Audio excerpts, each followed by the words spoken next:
انسان کی زندگی میں جو چیزیں اسے بہت زیادہ نقصان دیتی ہیں اور بہت پیچھے چھوڑ دیتی ہیں، دنیاوی معاملات سے لے کر روحانی، اخلاقی، قلبی اور قرب الہی کے معاملات تک کو جو چیزیں نقصان پہنچاتی ہیں، ان میں ایک بڑی چیز غفلت ہے۔ ایک لفظ ہوتا ہے جو ہمیں اکثر سننے کو ملتا ہے کہ آپ کی توجہ نہیں ہے۔ یہ ڈھیر سارے لوگوں کا مطالبہ ہوتا ہے، اہل خانہ بھی مطالبہ کرتے ہیں، کئی موقع پر والدین بھی مطالبہ کرتے ہیں، غرباء بھی مطالبہ کرتے ہیں کہ امیروں کی ہماری طرف توجہ نہیں ہے۔ اور یہ بڑی لازمی سی بات ہے کہ کسی چیز پر جب توجہ رہتی ہے تو وہ چیز بہتر ہو جاتی ہے، اور جب عدم توجہی کا لوگ مظاہرہ کرتے ہیں تو وہ معاملہ خراب ہو جاتا ہے۔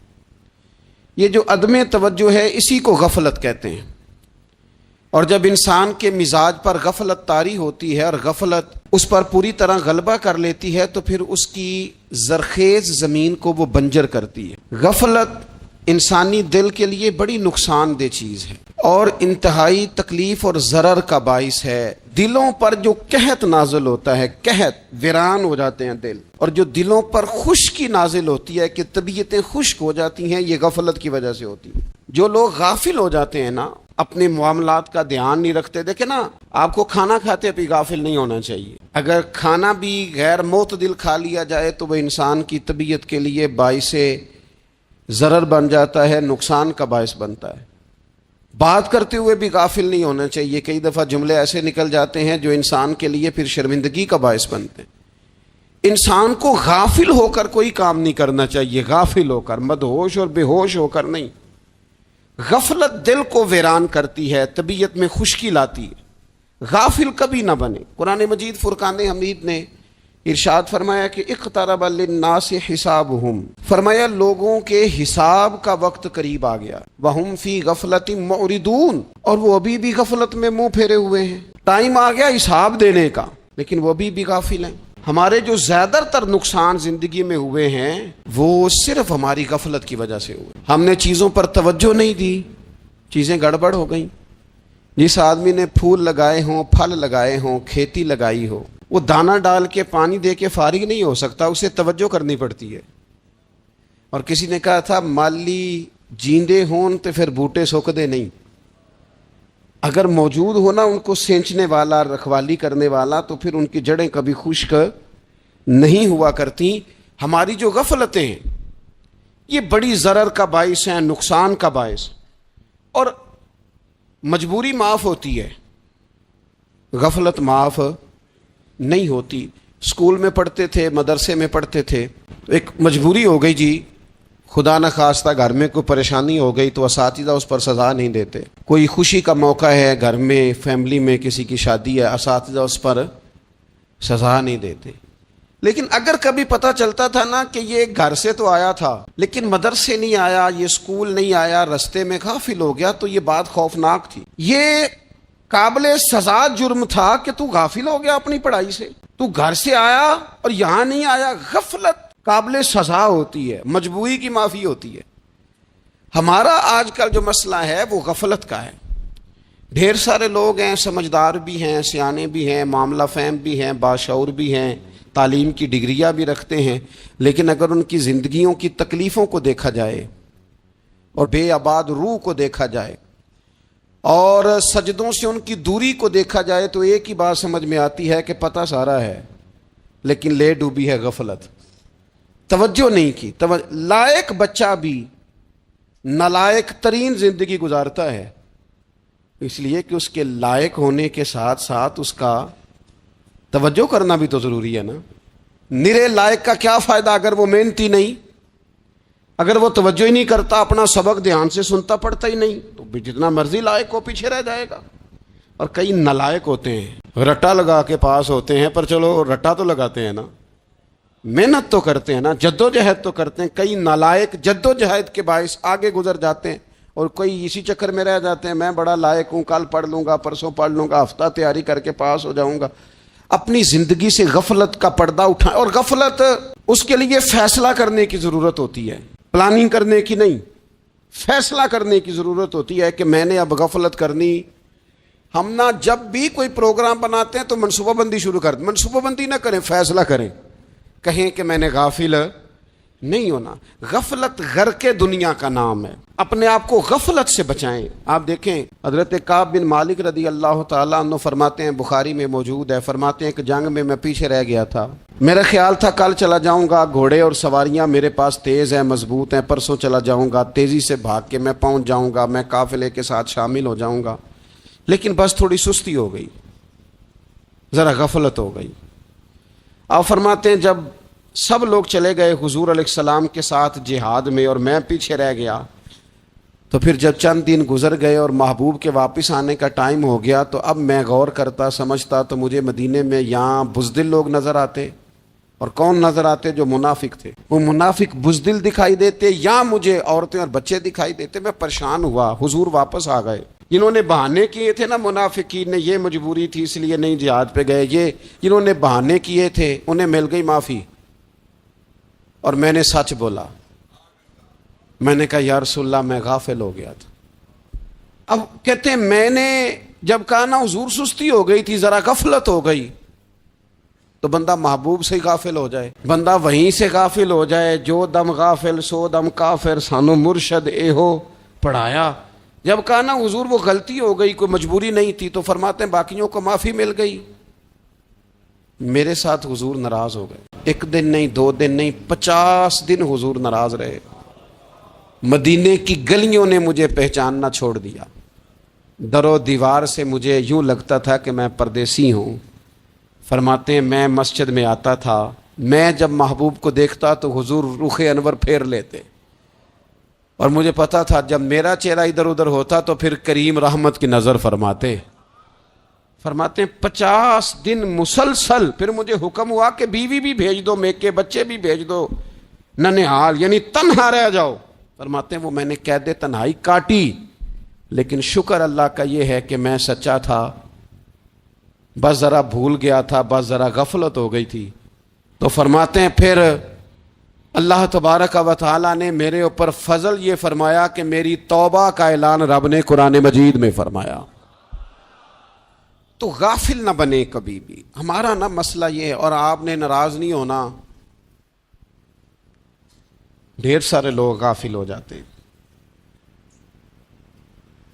مالدار بھی غافل ہیں، صاحبان علم بھی الا ماشاء اللہ بہت ساری جگہوں پہ غافل ہیں. جن لوگوں کو 4 لوگ جاننے لگ جاتے ہیں، کوئی مقام حاصل ہو جاتا ہے، وہ بھی بہت ساری جگہوں سے غافل ہو جاتے ہیں الا ماشاء اللہ. غفلت بڑی تکلیف والا منظر ہے. جو لوگ سمجھتے ہیں نا میں اب گڈ بک میں آ گیا ہوں، اب میں اچھا ہو گیا ہوں، اب میرے لیے خیر کہا جاتا ہے، مجھے اچھائی شاید یہ مستقل میرے ساتھ رہے گی، تعریف ہی ہوگی ہمیشہ، وہ بھی غافل ہو جاتے. اور یہ غفلت ٹھیک نہیں ہوتی. وجہ دیکھنی چاہیے کس وجہ سے انسان کو وقار مل رہا، عزت مل رہی. اپنی زندگی سے غفلت کو اتار پھینکیں. تھوڑی دیر کی تو غفلت ہوتی ہے، لمبی تو نہیں. 2 منٹ کے لیے صرف اس نے ڈرائیونگ کرتے ہوئے چہرہ موبائل کی طرف کیا تھا، 2 ہی تو منٹ لگے تھے. لمحوں نے خطا کی تھی، صدیوں نے سزا پائی. لمحوں نے خطا کی تھی، صدیوں نے سزا پائی.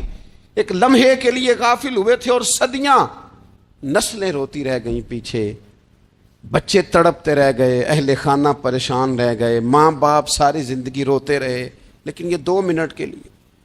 یہ غفلت جو ہے یہ بڑی تکلیف والا معاملہ. اپنی زندگی سے غفلت کو اتارنا ہے، غافل نہیں بننا. ہر وقت توجہ اور ساری باتوں پہ توجہ.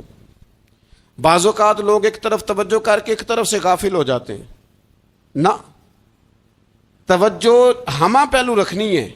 ہمارے ذمے جتنے بھی حقوق ہیں ان سب پر توجہ، ہر چیز کا خیال. ایسا نہ ہو کہ عبادت کرتے رہ جائیں اور حقوق العباد ہم سے چھوٹ جائیں، اور حقوق العباد اتنے زیادہ ادا کریں. ایک صاحب مجھے کہنے لگے ایک دفعہ بڑے وثوق کے ساتھ کہنے لگے جی معاذ اللہ ثم نہیں جی ٹائم ملتا پھر نماز دا کی کریے، روزی کمانا بھی تو عبادت ہے نا. تو میں نے کہا آپ نے عبادت کرنا ایک حصہ قبول کیا ہے، آپ نے کل عبادت نہیں قبول کی. عبادت کل ہے، ہمہ پہلو. ایک حصہ آپ قبول کر کے نکل گئے اور باقی آپ نے چھوڑ دی. تو کسی ایک طرف سے بھی غافل نہیں ہونا. جتنی ذمہ داریاں ہیں، جتنی ڈیوٹیاں ہیں، ان سب کا خیال. اور جو بڑا آدمی ہوتا ہے، بڑا گھر میں بڑا ہو، قبیلے میں بڑا ہو، علاقے میں بڑا ہو، ادارے میں بڑا ہو، کلاس میں بڑا ہو، جو بڑا ہے اس کی تو ساری آنکھیں کھلی ہوئی ہونی چاہیے. ایک ایک پر اس کی نظر ہونی چاہیے کہ میری کہاں ضرورت ہے، کہاں مجھے اشک شوئی کرنی ہے، کس کے ساتھ میں نے کس طرح محبت کا رویہ رکھنا ہے. غافل نہ بنے. اچھا جی، اب کیسے پتہ چلے گا کہ ہم غافل ہیں؟ یہ کیسے پتہ چلے گا؟ آپ کسی بندے سے بھی پوچھ لیں حالات کیا ہیں تو کہتا ہے اللہ کا شکر ہے کبھی کسی کا دل نہیں دکھایا، اللہ کا شکر ہے جی زمانہ ہو گیا 5 نمازیں پڑھتا ہوں، اللہ کا شکر ہے جی. کیسے پتہ چلے گا غافل ہیں؟ پہلی علامت ہمارے علماء اور صوفیاء نے غافل بندے کی لکھی ہے. اس آئینے میں نے اور آپ نے اپنا آپ دیکھنا ہے. غافل بندے کی پہلی علامت یہ ہوتی ہے کہ وہ دنیاوی کاموں میں چست ہوتا ہے اور اللہ اور اس کے رسول کی فرما برداری میں سست ہوتا ہے. یعنی نماز کے وقت تو اسے نیند ستاتی ہے، پریشانی ہوتی ہے، لیکن اگر کسی جگہ مال مل رہا ہو، پیسے مل رہے ہوں، وہاں جانا ہو تو پھر اسے کوئی چیز بھی تنگ نہیں کر. دنیاوی کاموں میں چست ہوگا، یعنی ٹی وی کے آگے، موبائل کے آگے وہ گھنٹوں بیٹھا ہوا ہے، اور اگر اسے 25 منٹ قرآن پاک سننا پڑ جائے، اگر اسے 20 منٹ دینی محفل میں بیٹھنا پڑ جائے، اگر اسے کہا جائے کہ تو 20 رکعت نماز نفل ادا کر، دنیاوی کاموں میں چست ہے، دینی کاموں میں. یہ غفلت کی پہلی علامت. پھر ذاتی معاملات پہ پیسہ خرچ کرنا ہو تو ڈھیر سارا ہے، کسی غریب کی مدد کرنی ہو تو. وہ ہمارے ایک دوست ہیں، وہ اکثر کہا کرتے ہیں، وہ کہتے ہیں آج کل کسی سے کہنا فلائی کام میں، دینی کام میں، کسی کی مدد میں کچھ 4 پیسے خرچ کرنے ہیں تو لوگ کہتے ہیں ہاتھ تنگ ہے. ہاں کوئی سستا پلاٹ ملتا ہو نا، اور اگر یہ سمجھ آ جائے کہ وہ مجبور ہے بیچارہ بیچنے والا، تو پھر کہتے ہیں میں 2-3 دوستوں کو پھاڑ لے سن. ذاتی کاموں میں جب بندہ چست ہو اور دینی کاموں میں سست ہو تو مطلب یہ ہے کہ بندہ غافل ہے. پہلی علامت غفلت کی. اور غفلت کی دوسری نشانی یہ ہے کہ انسان گناہ کے کاموں کو معمولی سمجھنے لگ جاتا ہے. یہ غافل بندے کی نشانی ہے. گناہ کو معمولی سمجھتا ہے، چھوٹا سمجھتا ہے. آج کل لوگ کہتے نہیں میں کو اکیلا کر رہا ہوں، ساری دنیا ہی کرتی ہے. اور جناب کیا ہو گیا، اگر یہ غلطی ہو گئی تو بندے سے ہو ہی جاتا ہے. گناہ کو معمولی سمجھنا، چھوٹا سمجھنا، اور کہنا پھر کیا ہو گیا ہے، انسان سے غلطی ہو جاتی ہے. آپ دیکھ لیں کہ سینکڑوں بیسیوں گناہوں کا بوجھ ہمارے سروں پہ ہوتا ہے، لیکن کوئی ہمارا دبدبہ ہے، کوئی ہماری گفتگو ہے، کوئی ہمارے جملوں میں خود پسندی ہے، کوئی ریاکاری ہے، کوئی تصنع ہے. یہ غافل بندے کی علامت ہے. نبی اکرم صلی اللہ تعالی علیہ وآلہ وسلم نے فرمایا مومن اپنے گناہوں کو پہاڑ کی طرح سمجھتا ہے. یہ بخاری میں حدیث ہے. مومن پہاڑ کی طرح جانتا ہے اور وہ ڈرتا ہے کہ کہیں وہ پہاڑ اس کے اوپر گر نہ جائے، یعنی کہیں مجھے میرے گناہ کی سزا نہ مل جائے. چھوٹے گناہ کو بھی پہاڑ جانتا ہے، یار مجھ سے غلطی ہو گئی، مجھے ٹھیک کر لینی چاہیے، مجھے معافی لے لینی چاہیے، مجھے توبہ کر لینی چاہیے. مومن اپنے اوپر گناہ کو پہاڑ کی جانب سمجھتا ہے. اور حضور علیہ الصلوۃ والسلام فرماتے ہیں کہ یہ جو فاسق اور فاجر ہوتا ہے نا، اللہ کا نافرمان، یہ گناہ کو مکھی کی طرح سمجھتا ہے. یہ سمجھتا ہے میں نے اشارہ کرنا ہے، مکھی نے اڑ جانا ہے. مومن کی علامت یہ ہے کہ وہ پہاڑ جانتا ہے، اگر غلطی ہو جائے تو پہاڑ. امام اعظم ابو حنیفہ رحمۃ اللہ علیہ گزر رہے تھے تو بارش ہو گئی تھی اور کوفہ میں کیچڑ تھا، تو آپ نے جو جوتے پہنے ہوئے تھے ان جوتوں سے چلتے ہوئے نا آپ کے پاؤں سے کچھ مٹی اڑی، تو سامنے کی جو یہودی تھا، اب اس زمانے میں دیواریں کچی ہوتی تھی، اس کے دیوار پر جا کے وہ مٹی جو تھی وہ لگ گئی. اب امام صاحب بڑے پریشان ہوئے کہ میں نے اس کی دیوار کو آلودہ کر دیا. یہاں تو لوگ اپنی اینٹیں رکھتے رکھتے کئیوں کی دیواریں توڑ ہی دیتے ہیں، اور پھر وہ اس پر ماننے کو بھی تیار نہیں ہوتے، تسلیم کرنے کو بھی تیار نہیں ہوتے. وہ کہتے ہیں پھر کیا ہو گیا، اب ہمارا یہاں گھر ہے تو ہم نے ٹرالی منگوانی نہیں تھی، ہمارا حق بنتا تھا. امام صاحب کے پیروں سے ذرا کیچڑ اڑا یہودی کی دیوار پہ لگا، اس کی کچی دیوار تھی. امام صاحب پریشان ہو گئے، سوچنے لگے کہ اگر میں دیوار سے یہ کیچڑ اتارتا نہیں تو یہ بھی زیادتی ہے، میں نے اس کی دیوار کو گدلا کر دیا، اور اگر میں اتارتا ہوں تو کچھ مٹی اس کی دیوار کی بھی اتر جائے گی، کچی دیوار ہے، یہ بھی زیادتی ہے. مومن گناہ کو پہاڑ کی طرح سمجھتا ہے کہ کہیں گر نہ جائے، اس کی بھی کہیں سزا نہ مل جائے. امام صاحب نے اس کے دروازے پہ دستک دی، وہ باہر آیا تو اتفاق سے وہ آپ کا مقروض بھی تھا، اس نے پیسے دینے تھے. باہر نکلتے ہی کہنے لگا اوہو آپ تو قرض لینے آ گئے، میرے پاس تو ابھی گنجائش نہیں ادا کرنے کی. تو امام صاحب کہنے لگے تو قرض چھوڑ، وہ میں نے معاف کیا، میرے سے ایک غلطی ہو گئی ہے. میں آ رہا تھا، لکڑی کے جوتے اس زمانے میں کھڑاؤں لوگوں نے پہنے ہوتے تھے، کہا وہ میرے پیروں سے ذرا کیچڑ اڑا ہے، تیری دیوار پہ لگ گیا ہے. اب میں بڑی دیر سے کھڑا سوچ رہا ہوں کہ اگر میں تیری دیوار صاف نہ کروں تو میں نے یہ میلی کر دی، گدلی کر دی، یہ بھی بات درست نہیں ہے، زیادتی، اور اگر میں اسے صاف کرتا ہوں کچی دیوار سے کچھ مٹی اتر جائے گی تو یہ بھی زیادتی ہے. اب تو بتا میں کیا کروں؟ تو بے موسمہ پھل تھا نا یہ، تو بے موسمہ پھل دیکھ کے بندہ حیران ہو جاتا ہے. جو باتیں روٹین میں نہ ہو رہی ہوں وہ ذرا انوکھی لگتی ہے، بندہ حیران ہو گیا. غور سے امام صاحب کا چہرہ دیکھنے لگا، غور سے چہرہ دیکھنے لگا. ابھی تھوڑی دیر سوچنے کے بعد کہنے لگا حضور پہلے میں نے دین اسلام کے بارے میں پڑھا اور سنا تھا، آج میں نے دین دیکھا ہے. پہلے میں نے سنا تھا کہ دین اسلام اس طرح کا ہے، آج میں نے دین. ہم نہ پوری دنیا کے کافروں کو دین سنانا چاہتے ہیں، دکھانا نہیں چاہتے. ہم نیک نظر آنا چاہتے ہیں، نیک بننا نہیں چاہتے. ہم نیک نظر آنا چاہتے، نتیجہ کیا نکلتا ہے کہ کچھ عرصے کے بعد پتہ چل جاتا ہے بندہ کس لیول کا نیک ہے، کیا معیار ہے اس کی نیکیوں کا.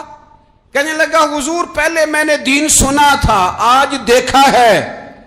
آپ وہ مٹی کی دیوار پر جو کیچڑ لگ گیا ہے، دیوار کو بعد میں صاف کیجئے گا، پہلے کلمہ پڑھائیں تاکہ میرے اندر کا کفر صاف ہو جائے،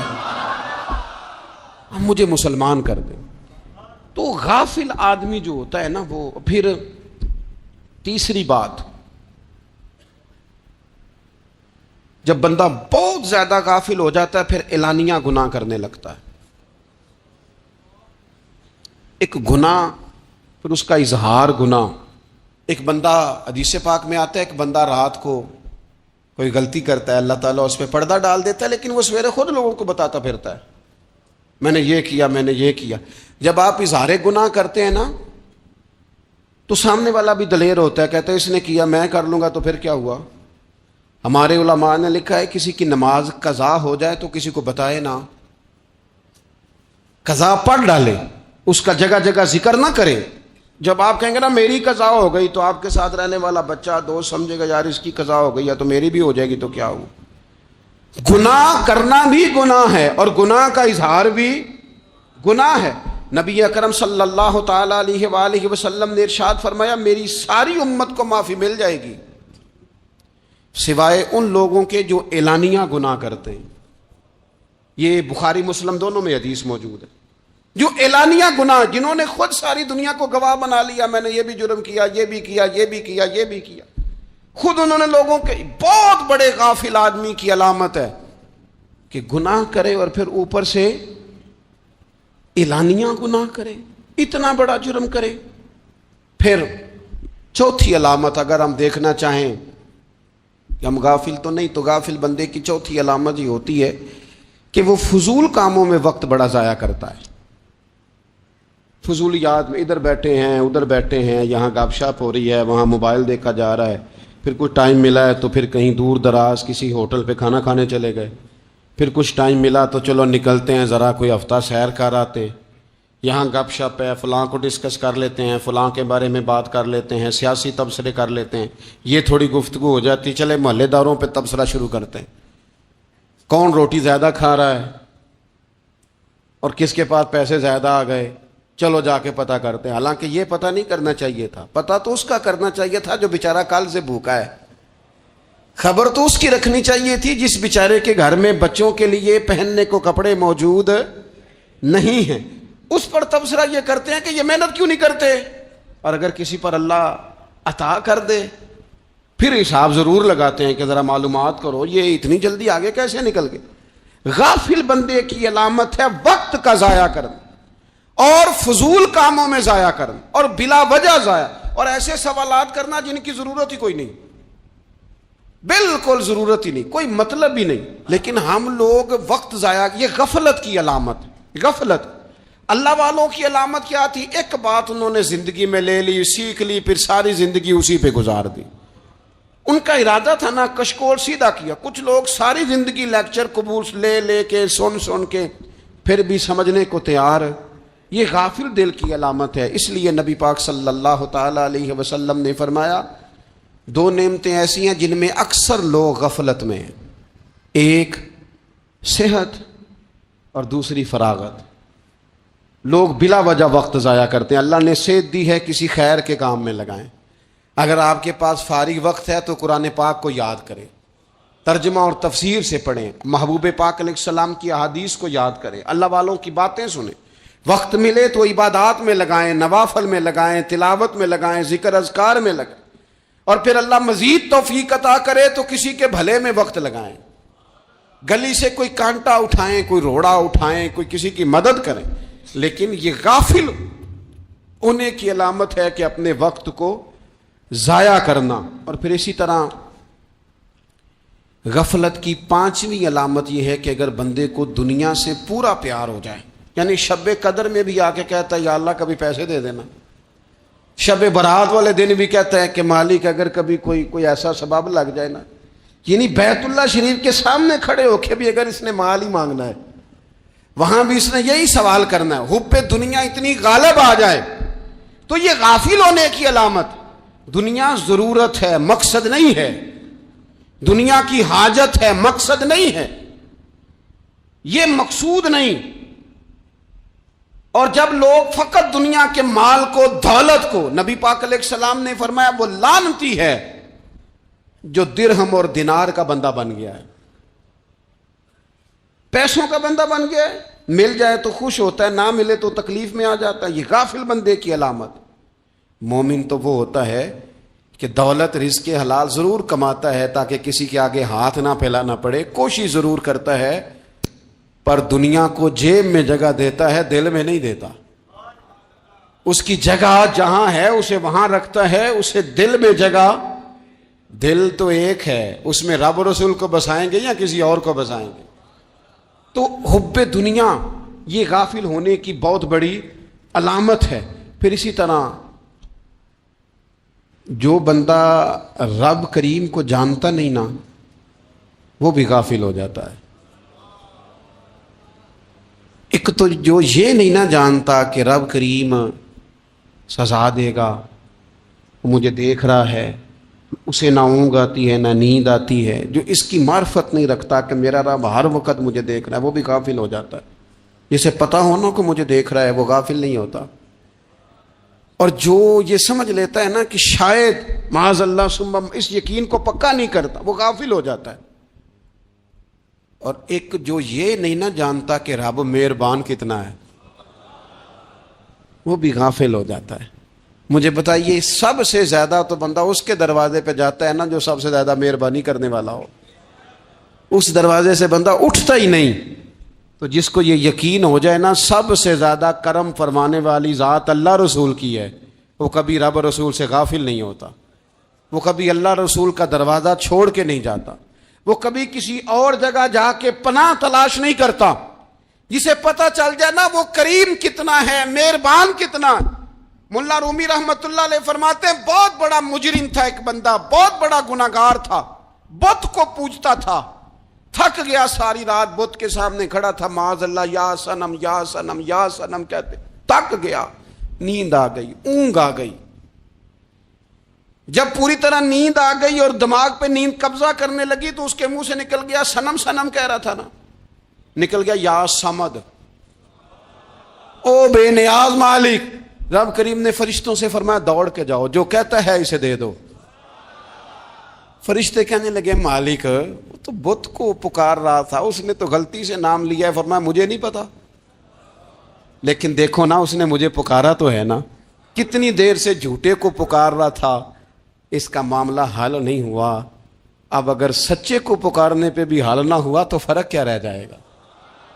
دے دو جو مانگتا ہے، دے دو۔ میرے دوست، گھر پتہ چل جائے وہ کریم کتنا ہے، وہ مہربان کتنا ہے۔ میرے رسول پاک علیہ الصلوۃ والسلام نے تو فرمایا تیری آنکھ سے اگر اس کے خوف سے اتنا آنسو بھی نکل گیا جتنا مچھر کا پر ہوتا ہے، تو جس طرح بھینس کے تھنوں سے نکلا ہوا دودھ واپس تھنوں میں نہیں نہ جاتا، جو اتنا بھی روئے نہ روئے اللہ کے خوف سے، وہ بندہ دوزخ میں نہیں جائے گا۔ تھوڑی دیر کے لیے ڈر جائے اپنے رب سے، آئے تو صحیح۔ عدم معرفت غفلت پیدا کرتی ہے، تو آ تو صحیح، وہ تو کریم ہی بڑا ہے، وہ تو مہربان ہی بڑا ہے۔ حضرت زنیرہ رضی اللہ تعالی عنہ حضور کی صحابیاں ہیں۔ ایام جو مکے کے تھے مسلمانوں پر بڑی آزمائش کے تھے، انہیں بڑا مارا کفار نے، اتنا مارا کہ ان کی بینائی چلی گئی، نظر آنا بند ہو گیا۔ کافروں کی عورتوں نے تانا دیا کہ تو نے ہمارے بت چھوڑے ہیں نا، تو دیکھنا تیری بینائی چلی گئی۔ تو جناب زنیرہ اللہ پہ بھروسہ، توکل، معرفت الہی کا جذبہ، اٹھ کے کھڑی ہو، کہنے لگی چپ کرو، تمہارے جھوٹے بت کیا کر سکتے ہیں، میرا رب چاہے تو صبح جب میں اٹھوں تو میری آنکھیں روشن ہو، اگر کریم کرم کر دے۔ لوگ کہتے ہیں واقعی ایسا ہوا، جب وہ سویرے اٹھی تو اللہ نے ان کی روشنی واپس کر دی۔ تجھے پتہ چل جانا وہ مہربان کتنا ہے۔ وہ ایک بزرگ تھے، تو ان سے کسی نے کہہ دیا کہ اگر آپ کا حساب آپ کے ماں باپ کے ذمہ ہو جائے تو پھر کیسا، پوچھنے کے لیے قیامت میں اگر ماں باپ حساب لیں تو پھر کیسا۔ تو بڑے سیانے لوگ تھے جو دل والے تھے، کہنے لگے نہیں، رب کریم ہی ٹھیک ہے، اس لیے کہ وہ ماں باپ سے کہیں بڑھ کر پیار کرنے والا ہے۔ اگر یہ معرفت مل جائے وہ کریم کتنا ہے، اور جب بندہ پوری طرح اس کی بارگاہ میں آ کے تڑپ جاتا ہے نا، مولا میں جاؤں کدھر، تیرا دروازہ چھوڑ کے جاؤں کدھر۔ اقبال کہتے ہیں وہ ایک سجدہ جسے تو گراں سمجھتا ہے، 1000 سجدوں سے دیتا ہے آدمی کو نجات۔ تجھے جگہ جگہ جھکنا نہیں پڑے گا اگر تو صحیح معنوں میں اپنے رب کی بارگاہ میں جھک جائے۔ تو میرے عزیز کوشش کریں کہ اس کی معرفت، اس کا کرم، اس کی عطا، اور اللہ تبارک و تعالیٰ کے حاضر و ناظر ہونے پر عین الیقین، حق الیقین حاصل کریں۔ اور پھر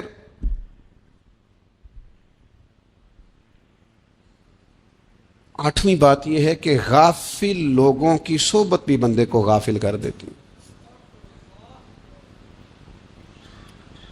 غافلوں کی صحبت میں نہ بیٹھیں،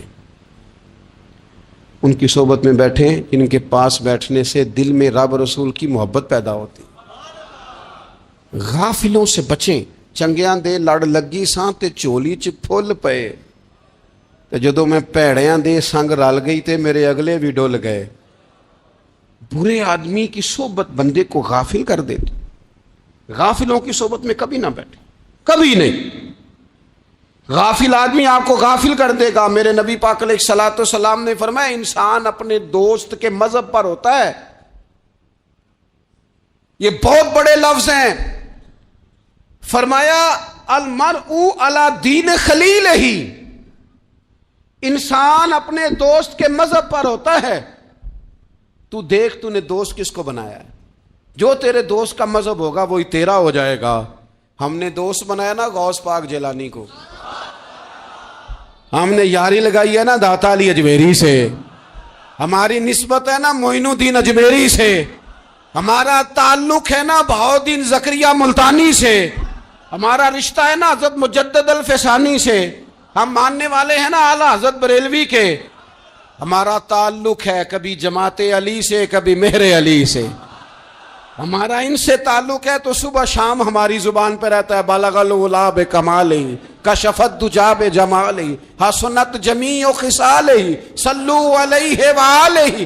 ان سے تعلق جڑا ہے نا تو کئی دفعہ تنہائیاں تڑپا دیتی ہیں، اور تڑپ کے کہتے ہیں اج سکھ متران دی ودیری ہے، اج سکھ متران دی، سکھ کہتے ہیں اڈیق کو، متر کہتے ہیں محبوب کو، اج سکھ متران دی ودھیری ہے، کیوں دلڑی اداس گھنیری ہے،